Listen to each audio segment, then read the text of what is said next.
વાત છે 500 વર્ષ જૂની કે જ્યારે રાજા અકબર ભારત ઉપર રાજ કરી રહ્યા હતા અને અકબર રાજ કરી રહ્યા હતા અને એમના ઘણા બધા રાણીઓ હતા. એમાંથી એક રાણી, એની એવી ઉત્કંઠા, અભિલાષા મનમાં કે હું એવું કંઈક કરું કે રાજા બીજી રાણીઓ કરતાં વધારે ધ્યાન મારા ઉપર આપે. એવું તે હું શું કરું કે બીજી બધી રાણીઓ કરતાં પ્રિય હું બની જાઉં. एक दासी ने कहूँ कि देख भाई, हमने सुना है कि एक हिंदू संत हैं, हिंदू गुरु हैं कि जो गोकुल में रहते हैं, जिनका नाम श्री गुसाई जी है, और सुनने में ऐसा आता है कि उनका बहुत प्रताप है कि जिससे बड़े बड़े लोगों का समाधान हो जाता है. एक बार भले हम मुस्लिम हैं, पर एक बार उनसे विनती करने में कुछ बुराई नहीं लगती है मुझे. तो क्या ठीक है, चलें गोकुल. गोकुल गया છે આ રાણી અને એની દાસીઓ. गोकुल गया. श्री गुसाई जी वंदे अर्धोन मीलिताक्षम मृगमद तिलकम विठ्ठलेशम सुकेशम यमुनाजीना કિનારા ઉપર સંધ્યા વંદન કરી રહ્યા હતા. અને એવામાં આ રાણી श्री गुसाई जी ना सन्मुख गया. तो महाराज, बहुत आपका यश सुना है, बहुत आपकी कीर्ति सुनी है, बहुत लोग आपकी बड़ाई करते हैं, बहुत आपकी तारीफ करते हैं. आज मैं आपके सामने एक प्रश्न लेके आई हूँ, एक विडंबना लेके आई हूं कि जो मेरे राजा हैं, मेरे पति हैं, उनकी बहुत रानियां हैं, किंतु मेरा ऐसा मन में भाव है कि ऐसा कुछ आप मुझे तावीज बना दो, कुछ ऐसा मांदलिया बना दो, कुछ टोना टोटका आप मेरे पे कर दो कि जिससे राजा सबसे ज्यादा ध्यान मेरे ऊपर दे और मेरे बाद और सब रानियों पे दे. गुसाई जी कहें, देख भाई, हम कोई तांत्रिक तो ना है, हम कोई तंत्र मंत्र करे वाले व्यक्ति तो नहीं है, तो हम ये सब टोना टोटका के काम हम ना क्यों करें. रानी ने कहा, पर मैं महाराज आपसे बहुत आशा लेके आई हूं, मैं फतेहपुर सीकरी से गोकुल तक आपके दर्शन को ही आई हूं, और आप मुझे निराश न करें. एक तावीज मुझे बनाने में आपका क्या जाता है. तो गुसाई जी अनिच्छा थी एक कागड़ ऊपर एक लखी आप्યું અને એક તાવીજ આ રાણીને બનાવી આપી. रानी ने गला में पहरवा लगी, और गले में पहनते पहनते परिणाम ये हुआ कि वस्तुतः राजा और सभी रानी के मुकाबले ज्यादा ध्यान इस रानी पे देता, और सब रानियों को ईर्ष्या हुई, जलन हुई. और गुप्तचर द्वारा पता चला कि ये जो रानी है वो कोई हिंदू संत के पास जाके आई है, और सबने शिकायत करी है बादशाह से. अकबर ने भरी सभा में रानी को बुलाया है कि हमने सुना है कि तू कोई हिंदू गुरु के पास जाके कुछ तावीज या मांदलिया बनवा के लाई है. तुझमें इतनी भी अक्कल नहीं कि हम मुस्लिम हैं, किसी हिंदू संत के पास जाना, किसी हिंदू धर्मगुरु के पास जाना हमारे लिए सर्वथा अयोग्य है. रानी डरी गई, और अकबर ने तो गुस्से में जो उसके गले में जो मांदलिया था, तावीज थी, उसे सबके सामने जोर से उसका अपमान कर रहे हो ऐसे खींची और उसे खोलने गए. अकबर को आशा थी कि कोई हिंदू गुरु के पास जाके आए, कोई टोना टोटका करा के आए होंगे, तो उसमें कोई बड़े बड़े मंत्र लिखे होंगे, ओम ह्रीम क्लीम, ऐसे मंत्र होते हैं कि नहीं. आजकल टोना टोटका में कहाँ कमी है. सुबह आप आस्था चलाओ, उस खाड़ी में जाके एक श्रीफल डाल दो, आपका दिन अच्छा हो जाएगा. ये कपड़े, ये कलर पहन लो, आपका दिन अच्छा हो जाएगा. तो अकबर को ऐसी कुछ आशा थी. और महाराज वो जहां उन्होंने तावीज खोली और उसके अंदर का जो कागज था उसे पढ़ा,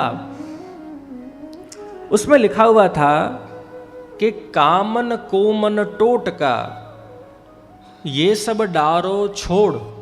ध्यान से सुनिएगा, कामन कोमन टोटका ये सब डारो छोड़, पति कहे सो कीजिए आप ही वश में होए. कितनी सहज बात लिखी कि टोना टोटका में हम नहीं मानते. पति के प्रिय बनना हो तो जो पति कहे वो करो, आप अपने आप उसके प्रिय बन जाओगे. एक बार हम ये प्रसंग कहीं कथा में सुना रहे थे, तो वो कहें जे गोसाई जी का जमाना तो लगता है सतयुग था। मैंने कहा क्यों ऐसा? तो कहे जे तब तो उस समय में पति कहे सो कीजिए आप ही वश में होए, जे आजकल के समय में तो पत्नी कहे सो कीजिए आप ही वश में होए। पत्नी का नहीं माने तो पति जाए, जे आजकल तो बहुत अगरू है। अभी साल भर पहले ही हमारा प्रस्ताव हुआ, तो हमारे पास एक दिन एक बुजुर्ग हमारे पास आए कि जे आपने खबर है सुखी लग्न जीवन शू चावी है? ना महाराज મને ખબર નથી, आप જ જણાવો શું ચાવી છે, आप तो વડીલ લાગો છો। તો કે જે સુખી લગ્ન જીવનની ચાવી છે 2 કિલોમીટર। મેં કહ્યું 2 કિલોમીટર શું સવારે ચાલવા જવું એમ, મોર્નિંગ વોક પર જવું એમ? તો કે નહીં જે 2 કિલોમીટરને આપ ઇંગ્લિશમાં લખો। મેં કહ્યું 2KM। હવે આને આપ ગુજરાતીમાં લખો 2KM। समझा के 2KM। तो प्रियजनों, घणी घणी वातो छे આપણે ગૃહસ્થાશ્રમના જ પડાવમાં ભેગા થયા છીએ, પણ આપણે અષ્ટસખાની વાણીનું શ્રવણ કરીએ, અષ્ટસખાનું મહત્વ આપણે બધા મળીને સમજીએ। જેવી રીતે એક નાનકડી કીડી હોય, એને અહીંયાથી મુંબઈ જવું હોય, ચાલીને જવાનો પ્રયત્ન કરે તો કદાચ કેટલાય જન્મો વીતી જાય પણ કીડી પહોંચી શકે નહીં। પણ એ જ કીડી કોઈ વ્યક્તિ ઉપર ચઢી જાય કે જે ટ્રેનમાં બોમ્બે જઈ રહ્યો હોય તો 4 કલાકમાં બોમ્બે પહોંચી જાય। આપણે બધા પણ આ કીડી જેવા છે। જો પોતાની રીતે ભગવાનને મેળવવા જઈશું તો કદાચ અનેક જન્મોમાં ભગવાનની પ્રાપ્તિ ન થાય, પણ આપણે પણ કોઈ મહાપુરુષનો આશ્રય કરીશું, મહાપુરુષને શરણે જઈશું તો કદાચ તરત જ ઠાકુરજી કૃપા કરી શકે છે। પ્રિયજનો, પ્રભુના 8 સખાઓ થયા અને આજે આપણે સંક્ષિપ્તમાં, કારણ કે આ સખાઓ ઉપર ચિંતન કરવું હોય તો ઘણા દિવસો જોઈએ, 7 દિવસો હોય, 8 દિવસો હોય તો વિસ્તારથી આના ઉપર ચિંતન કરી શકાય। પણ આજે આપણે યત્કિંચિત સમય આપણી પાસે પ્રાપ્ત છે, એમાં ચાલો આપણે બધા પ્રયત્ન કરીએ કે અષ્ટસખાઓની વાણી સમજીએ, સાંભળીએ, એનું મનન કરીએ। તો પ્રારંભ કરીએ આપણે પ્રથમ સખા સૂરદાસજીથી, જેમનું ચિત્ર આપ અહીં જોઈ શકો છો। સૂરદાસજી જે સફેદ વસ્ત્રમાં આપ બિરાજી રહ્યા છે, તો સૂરદાસજીનું ચરિત્ર સાંભળીએ એની પહેલાં એકવાર શ્રદ્ધાથી અને ભાવથી પ્રભુનું સ્મરણ કરીએ। બોલીએ શ્રી ગોવર્ધનનાથ કી જય। બધાને યાદ રહી ગયું એમ? તો સૂરદાસજી પ્રિયજનો, દિલ્હી પાસે એક ગામ છે જેનું નામ છે સિંહી ગામ। सिंही गाम के सूरदास जी थे, और जैसा कि आप सब जानते हैं कि बचपन से आपके नेत्र न थे, नेत्र शक्ति आपको भगवान ने नहीं दी थी। नेत्र न थे किंतु दृष्टि थी। बहुत लोगों के पास नेत्र होते हैं किंतु दृष्टि नहीं होती है। समझ रहे हैं बात को, क्या कहना चाह रहा हूं? उनके पास नेत्र न थे किंतु दृष्टि थी, और क्योंकि अंध थे, क्योंकि नेत्र प्राप्त न थे, परिवार वाले इतना उनसे प्रेम न किया करते थे। मन में भाव था कि मैं ऐसा क्या करूं कि मैं घर छोड़ दूं और घर छोड़ के भगवान की भक्ति में लग जाऊं। वैराग्य लेने का, संन्यास लेने का दृढ़ निश्चय था, दृढ़ संकल्प था मन में। और वहाँ एक बार इनके जो पिता थे उनकी बहुत सारी संपत्ति जो थी वो चोरी हो गई, और जहाँ संपत्ति चोरी हो गई, अलग अलग जगह ढूंढने का प्रयत्न किया किंतु कहीं मिली नहीं। सूरदास जी सर्वात्म भाव सिद्ध थे, त्रिकाल ज्ञानी थे, उन्हें पता था कहाँ है वो संपत्ति। कहा कि यदि मैं आपको संपत्ति दे दूं, आपकी सोना की मोहर दे दूं, किंतु एक ही शर्त पे दूंगा कि यदि आप इसके बाद मुझे घर छोड़ने दो, हमेशा के लिए संन्यास लेने दो, तो मैं जरूर आपको आपकी संपत्ति ढूंढ के दे दूंगा।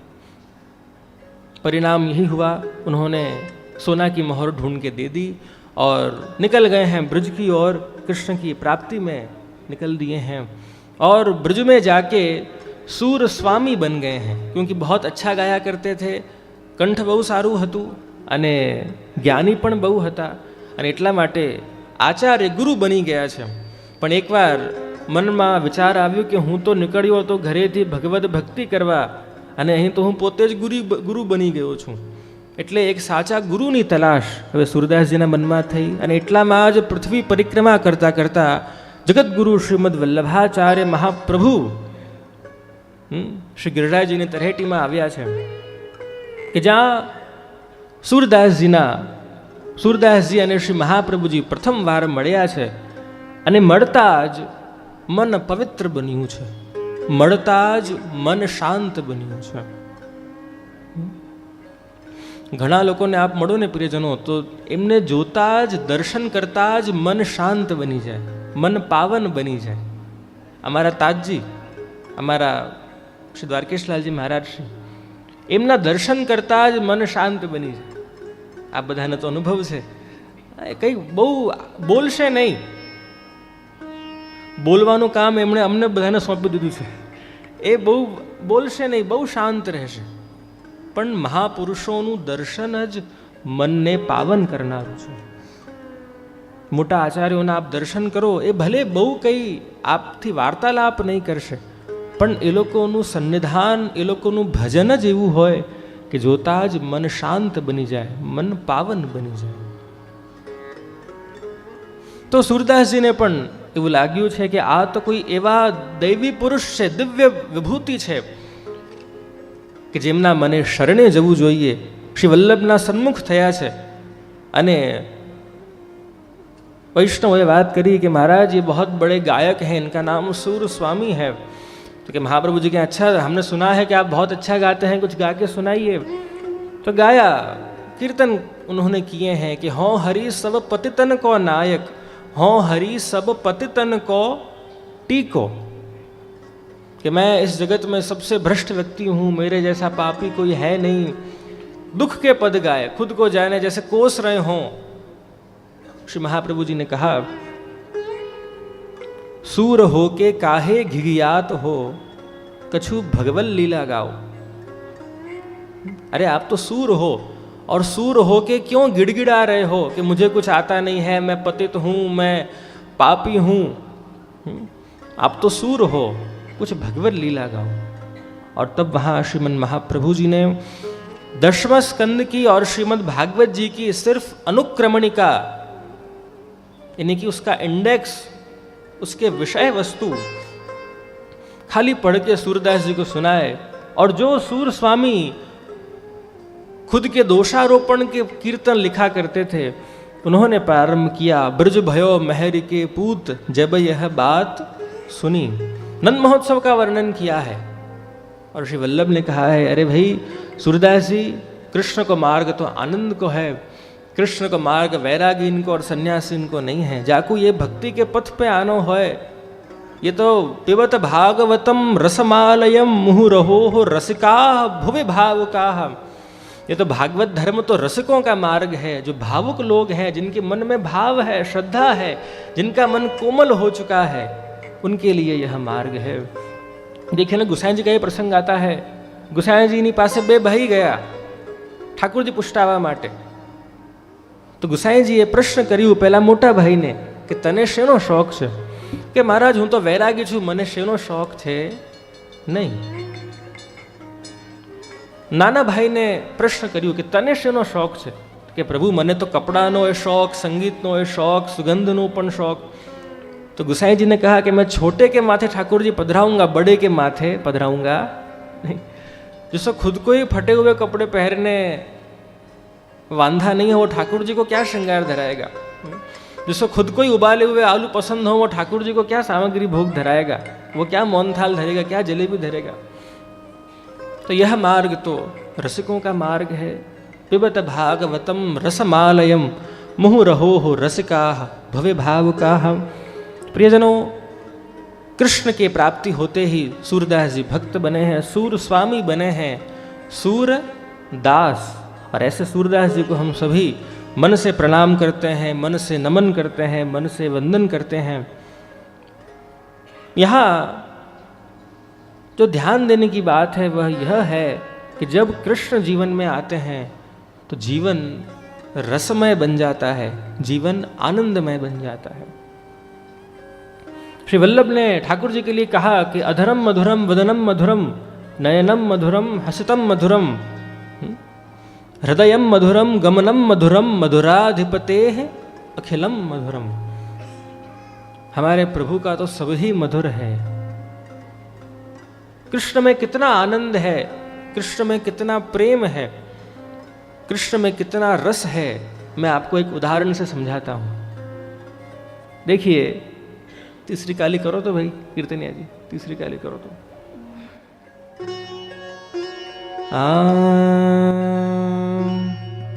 नंद के आनंद भयो जय कन्हैया लाल की, नंद के आनंद भयो जय कन्हैया लाल की, नंद के आनंद भयो जय कन्हैया लाल की, नंद के आनंद भयो जय कन्हैया लाल की, जय कन्हैया लाल की, जय बोलो गोपाल की, जय कन्हैया लाल की, जय बोलो गोपाल की, नंद के आनंद भयो जय कन्हैया लाल की, नंद के आनंद भयो जय कन्हैया लाल की।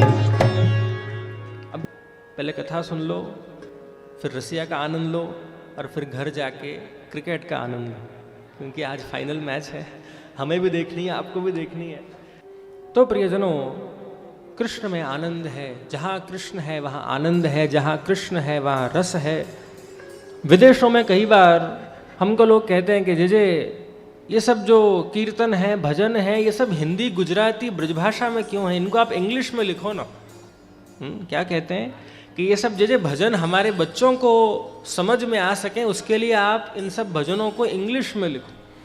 हम कहते हैं ठीक है, इंग्लिश जरूरी है, किंतु जो आनंद मूल शब्दों में है वो उसके अनुवाद में कदापि नहीं है।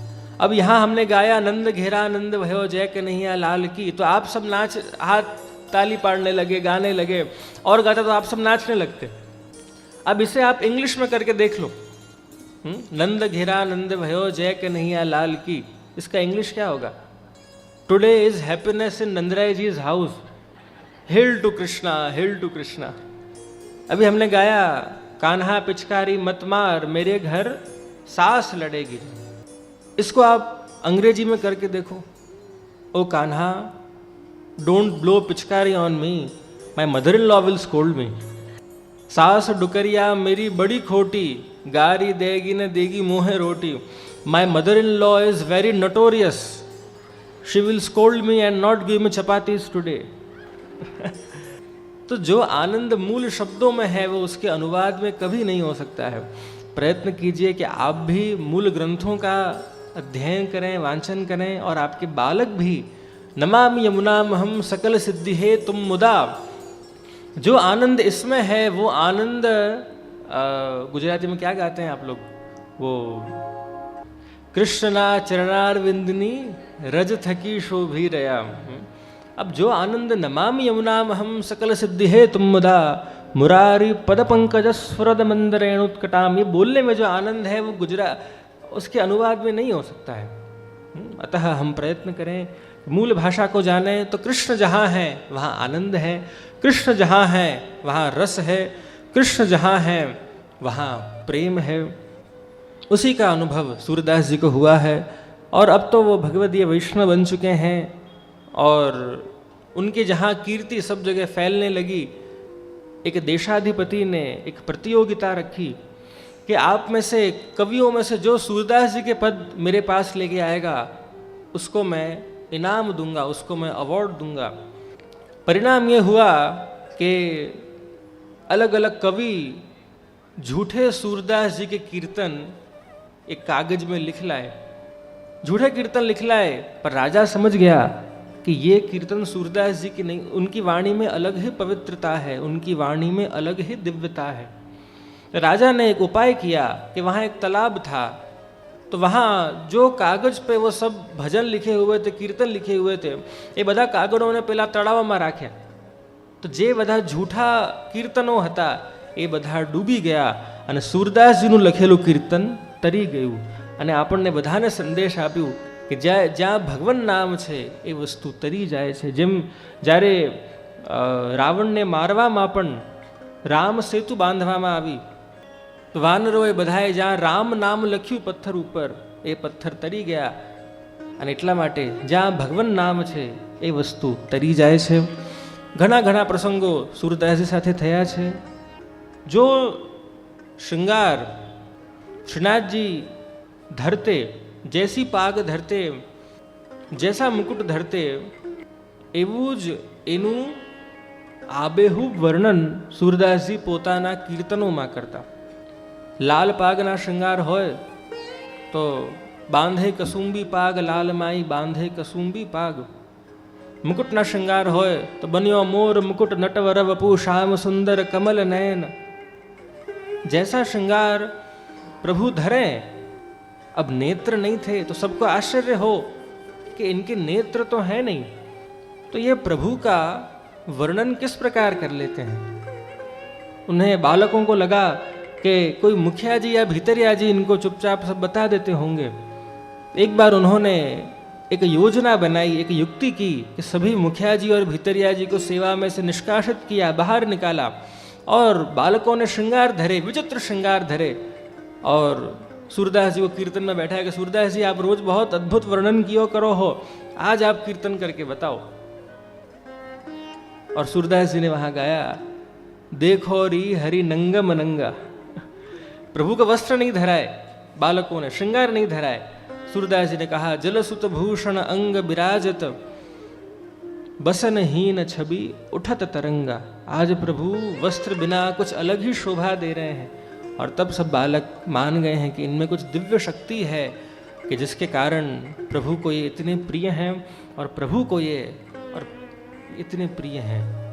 सूरदास जी का संकल्प था कि उनके जीवन में 1.25 लाख कीर्तन की आप रचना करेंगे, किंतु समय और संयोग ऐसा बना कि जहाँ 1 लाख कीर्तन की रचना आपने कर दी, वहाँ आपका नित्य लीला में पधारने का समय आया है. और प्रभु से विनती की कि प्रभु अब तो आप ही कुछ कृपा करोगे तो कुछ काम बनेगा. प्रभु ने खुद की शक्ति द्वारा, चमत्कार द्वारा, प्रमेय बल द्वारा एक ही रात में 25,000 कीर्तन सूरदास जी के माध्यम से लिखे और उसमें छाप लिखी सूर श्याम. जो कीर्तन के जानकार हैं उन्हें पता होगा कि कीर्तन के अंत में भगवदीय का नाम आता है, सूरदास, कुंभनदास, कृष्णदास, परमानंदास. तो जहाँ जहाँ आप छाप पढ़ें सूर श्याम तो समझी जવું કે આ કીર્તનો ઠાકુરજીએ લખ્યા છે. તો એવા 1.25 લાખ પદોની રચના કરી સુરદાસજીનું અંતિમ સમય દેહનું આવ્યું છે. શ્રી गिरिराजજીની તરેટીમાં ચંદ્ર સરોવર પારાસોલી, આજે પણ ત્યાં સુરદાસજીની સમાધિ છે. અંતિમ શ્વાસો સુરદાસજી ગણી રહ્યા છે. અને એટલામાં કોઈએ શ્રી गुसाईजीने खबर करी कि कृपानाथ सूरदास जी ऐसा लग रहा है कि बहुत धरती पे नहीं विराजेंगे. श्री गुसाई जी ने कहा कि मैं राजभोग आरती करके सूरदास जी के पास आऊंगा और उनसे कहना कि तभी वह अपने प्राण छोड़ें. श्रीनाथ जी की राजभोग आरती करके श्री गुसाई जी पधारे हैं. एक बहुत सुंदर दृश्य वहाँ सर्जित हुआ है कि जहाँ सूरदास जी लेटे हुए हैं, श्री गुसाई जी विराज रहे हैं और 7 सखा विराज रहे हैं. बहुत वैष्णव है वहाँ. और उन सब के बीच में चतुर्बुद्धदास जी ने एक प्रश्न किया है कि सूरदास जी यदि आप बुरो नहीं मानो तो आपसे एक प्रश्न करूं. तो कहा जरूर करो. कि सूरदास जी मेरा ये प्रश्न है कि आपने आपके जीवन में 1.25 लाख कीर्तन श्रीनाथ जी के लिए लिखे, पर वहाँ से आपने एक भी कीर्तन श्री महाप्रभु जी के लिए क्यों नहीं लिखो?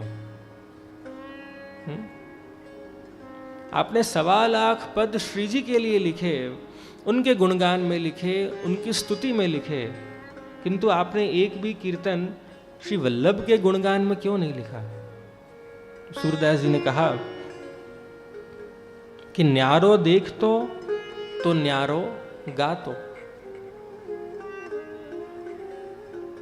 हमें कैसे अमुक पिक्चर की लाइन याद रह जाती है ना, तो ये सब पुष्टि मार्ग की पंच लाइन है कि सूर हो के काहे घिघियात हो, कछु भगवत लीला का जो प्रारंभ में कहा कि आप तो सूर हो, आप क्यों घिघिया रहे हो, आप क्यों गिड़गिड़ा रहे हो, और अंत में कि न्यारो देख तो न्यारो गातो। यदि मैं श्रीनाथ जी और महाप्रभु जी को अलग अलग देखता तो मैं उनके लिए अलग अलग गा सकता था, पर मेरे मन में तो वही महाप्रभु और वही प्रभु।